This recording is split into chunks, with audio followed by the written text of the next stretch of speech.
Hi friends, here we go. Welcome to my recap of Watchtower Study Article 51 for the week of February 13th, 2023. Happy Valentine's Day. Today, the day that I'm filming is Valentine's Day, but I'm sure I will not get this video up today because there's quite a bit of work to do with the editing and all of that. But anyway, this article is entitled Find Peace During a Crisis, okay?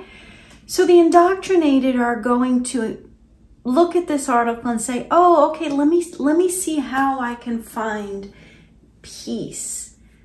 But the article is really about instilling fear. It's really about the crisis, not about finding peace. It's very tricky. Watchtower is very, very sneaky. I'm going to show you it's going to give itself away. So don't take my word for it, okay?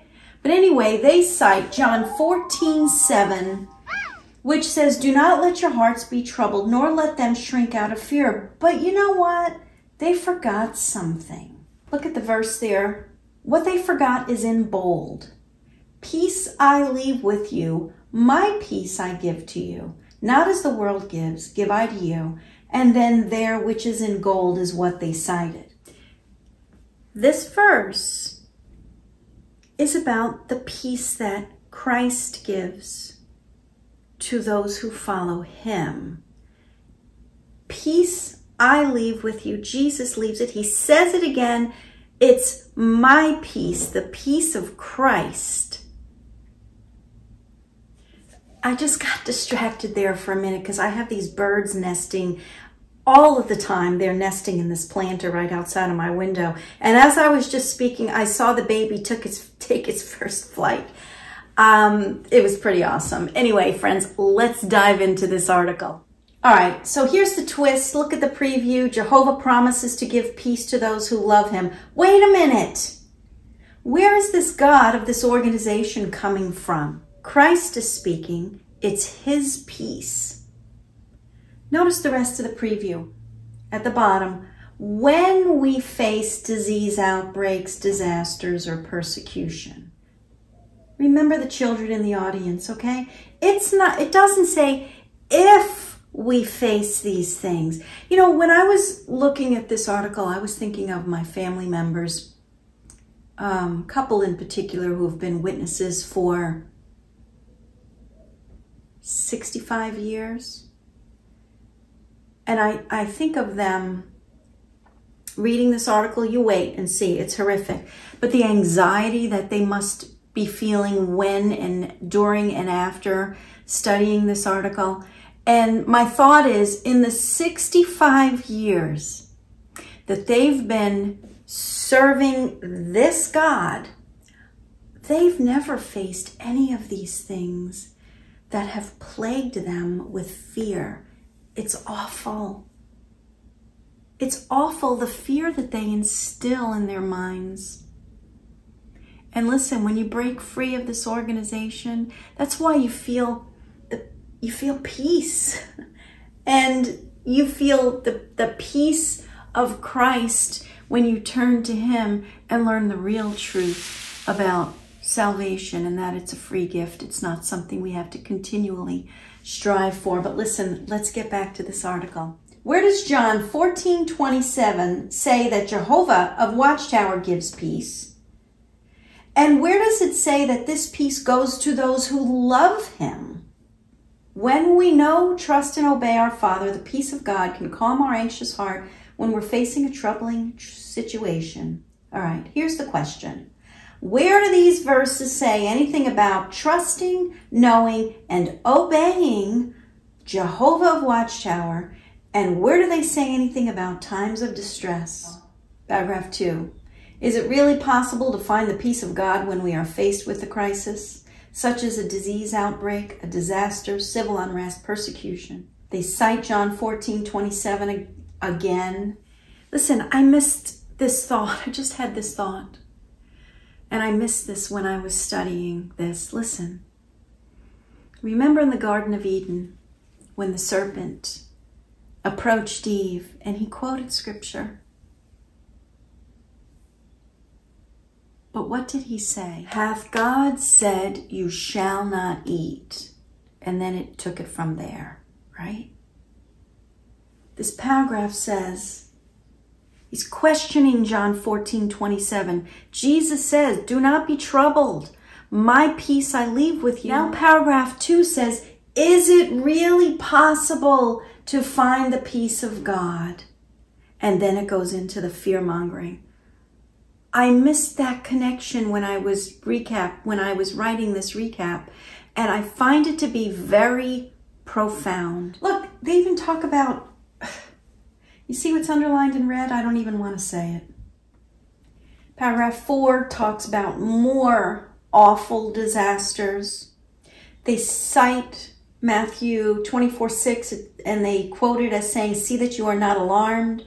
Right, but the rest of the verse says, but the end is not yet. Don't be alarmed when these things, but the end is not yet. Does that totally fly in the face of Watchtower doctrine? Here we go. We hear about a sister named Desi. It's funny, they say some names have been changed. Okay. Why would they need to change the name of this person, Desi, when they don't even say where this person lives? Who knows if it's a real story? If it is, my heart goes out to this person, but I don't even think it's a real story. See what's underlined in red. After her uncle, cousin, and doctor all died, she was afraid. She wondered if she could pay for food. Worries began to fill her mind. Anxiety. Paragraph 6, basically, no matter what happens, do not let it interfere with your personal study. Carry around that ball and chain. And then, of course, go to the publications for more real-life experiences of disaster. Paragraph 7 goes into the Apostle John's letter to his friend Gaius in the book of 3 John. So they use this as an example to keep in touch with the fellow Jehovah's Witnesses, okay? Notice at the bottom, it says, by the arrow, reach out to the elders if you feel especially anxious and accept their loving encouragement. They cite Isaiah 32, all right? But Isaiah 32 is speaking of Christ as the righteous king and the great rock. It's not speaking of Jehovah's Witness elders. Paragraph 8 is all about disasters, horrific, not only for the indoctrinated, but for the children in the audience. I remember how this instilled so much fear in my mind. Here we go, more catastrophes. Paragraph 9. Notice in the blue box, Jesus never said that these calamities would impact only those whom Jehovah has abandoned. Wow. In fact, many of Jehovah's faithful servants have been victims of disasters. Listen, disasters impact everybody. They impact everybody. Friends, this is not only isolated to the witnesses. Notice in the green box, paragraph 10, we'll find it easier to remain calm in an emergency if we've planned in advance how to respond. But does preparing indicate that we lack faith in Jehovah? Seriously? All right, paragraph 11, consider the experience of a sister named Margaret. She was ordered to evacuate her home after a brush fire. Because so many people were trying to flee all at once, the roads were blocked, and traffic came to a halt. The air became thick with black smoke, and Margaret was trapped. At the bottom, thanks to her preparation, Margaret survived the experience. To protect us and restore order, the authorities may ask us to obey a curfew, evacuate, or take other practical steps. Notice on the right in the green box, God's organization also gives us direction to keep us safe. We're regularly reminded to give the elders our current contact information. Wow. So that they can reach us during an emergency. Have you done so? See in the red box? If we fail to obey, we could put in jeopardy our life and the lives of the elders. Margaret claims that following the direction of the elders in the organization saved her life.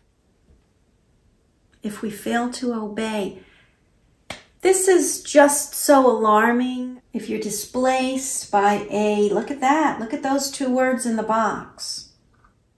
Do your best to adapt and become involved right away. They cite Acts 8:4. There it is in bold. Listen, this is talking about Christians. Saul persecuted the church, meaning the Christian. And Philip went down to Samaria and preached to Jehovah or Watchtower. The organization? Nope, Christ. Christ as the Messiah. Paragraph 14 is all about persecution. Paragraph 15, they cite 2 Timothy 3:12, which there it is in bold, but notice verse 13, but evil men and seducers shall wax worse and worse, deceiving and being deceived. Paragraph 12 talks about those living godly in Christ Jesus shall suffer persecution, just like those in the early church were persecuted by Saul, who later became Paul. Why? Because it was so different. It was salvation through Christ alone, through what the Messiah did in shedding his perfect, sinless blood for mankind. But evil men will deceive, and they will wax worse. And that's what's happening in this publication. Let's continue reading about this brother named Andre struggled, what's underlined, to accept that fact after the work was banned in his country. He reasoned, there's too many witnesses here. How could the authorities arrest all of us? But instead of bringing Andre peace, this thinking made him constantly anxious. Other brothers left the outcome in Jehovah's hands, not trying to convince themselves that they would escape arrest. They acknowledged that they might be arrested. And it goes on and on from there. They cite John 15:20 and 16:33. There it is in bold. But notice verse 21. It's these things they'll do for Christ's name's sake, because they don't know him that sent me. They don't know the Father. Verse 23, he who hates me hates my Father also. You have to ask, does the organization teach the truth about Jesus Christ? Look at John 1:1. Johannes Grieber, the organization admits that they took that verse from Johannes Grieber's translation of that verse, that Jesus was a God, and it's been proven.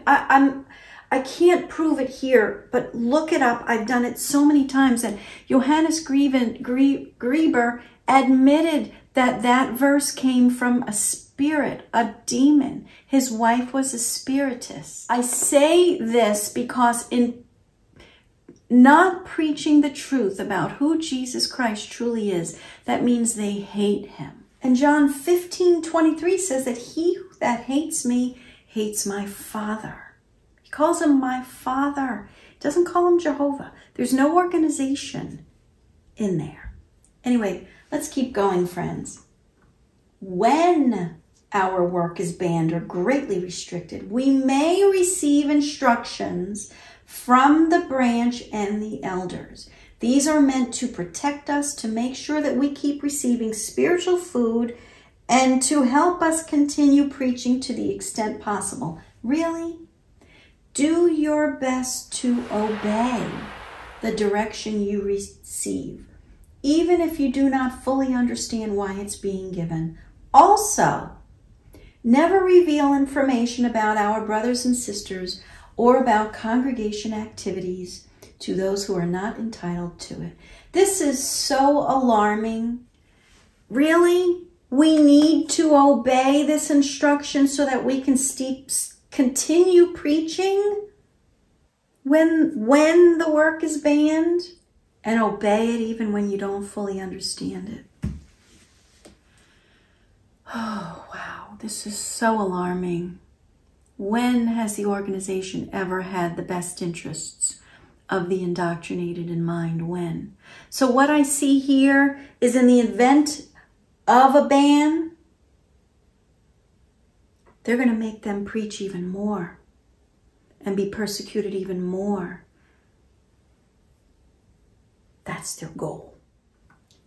All right, so paragraph 17 says that one of the primary reasons why Satan wages war against the witnesses. They cite Revelation 12:17 in support that Satan wages war against them.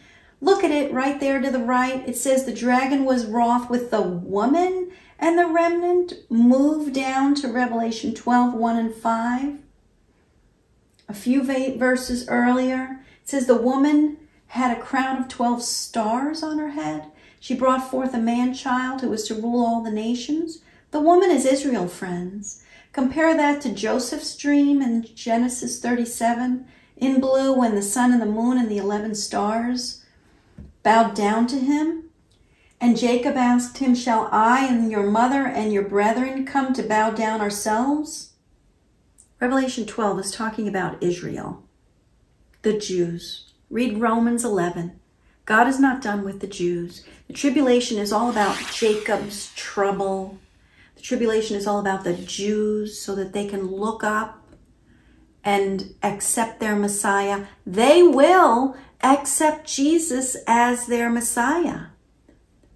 They're just going to have to go through the tribulation and do it. Revelation 12 is not talking about the witnesses at all. The last paragraph sums it all up, saying to stick close to this organization to receive the peace that only the God of this organization can give. But the theme verse of the whole article, John 14:27, is about only the peace that Christ can give. They're deceivers. They're seducers.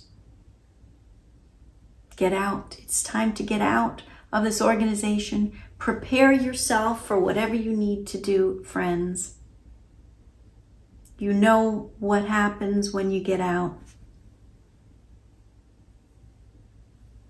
Turn to Christ. He'll give you his peace, the peace that transcends all understanding. What do you think about this article, friends? Leave me a comment. Let me know. Thanks for watching and have a great day.